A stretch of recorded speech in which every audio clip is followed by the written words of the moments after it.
બોલ મારી પાસેથી હિસાબ માંગે છે? આ તમે આખો દિવસના આટલા બધા માવા ખાઈ જાઓ છો, મેં કોઈ દી તમારી પાસે હિસાબ માંગ્યો હે? અને આખો દિવસની તમે 4 વાર તમે ચા ઢીસી જાવ છો, એનો હિસાબ કોણ દે હે? બોલે ને બોલતાય શરમ ન આવી કે હિસાબ મને આપ લે, મને એવું કીધું એને મને. અને 25 વર્ષથી કોઈ દી મારી પાસેથી હિસાબ નથી માંગ્યો. બોલ તાર પપ્પાએ આજે જ કેમ તમે મને માંગ્યો હે? હવે હું તમને બધો હિસાબ લખાવું મહિનાનો. હાલો ચોપડો પેન લઈ જાઓ એટલે તમને બધું કહું. હવે હું હાલો તો ફટાફટ તમે હિસાબ લખો તો હું આજે તમને હિસાબ લખાવું. લખો 10,000 ની મેં હાડી લીધી.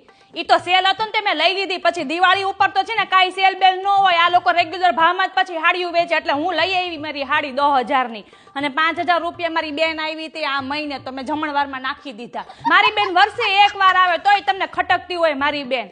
એ હા, અને એમાંથી છે ને 100 રૂપિયા વધ્યા છે તો એ મંદિરમાં મૂક્યા છે, જાઓ જોતા જ લઈ લો. એ 100 રૂપિયા મેં છે ને ઇમરજન્સી માટે મેં રાખ્યા છે. મેં કીધું કંઈક ઇમરજન્સી આવે તો મેં કીધું વાપરવા થાય 100 રૂપિયા. તોય મારે ઘટે છે ને તો ઓલા રેખાબેનની પાસેથી મારે ઉછીના લેવા જવા પડે છે. બોલો, આખું ગામ આગળ વધ્યું પણ તારા પપ્પા છે ને કોઈ દી આગળ વધ્યા જ નહીં. હું જ્યારે પણ એમ કહું ને એટલે મને 2 સોસાયટી મૂકીને છે ને ભાડાના મકાનમાં મૂકી દે. એમ નહીં કે આપણે આગળ વધીએ, બસ આની બસ જો ઈ જ તે. આ ખીખી બધું કર્યા રાખે. એક તો આપે મહિનાની 15,000 રૂપિયા મારી પાસેથી હિસાબ માંગે છે. વહીવટ, હા ઈ તમારો વહીવટ છે ને તમારી પાસે જ રાખો, મને ના કહેવા આવો.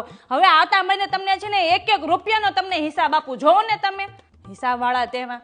તઈ હું બોલું રોટલી કરતી હતી મૂકીને મારે આવવું પડ્યું. હિસાબ માંગ્યો એને મારી પાસેથી.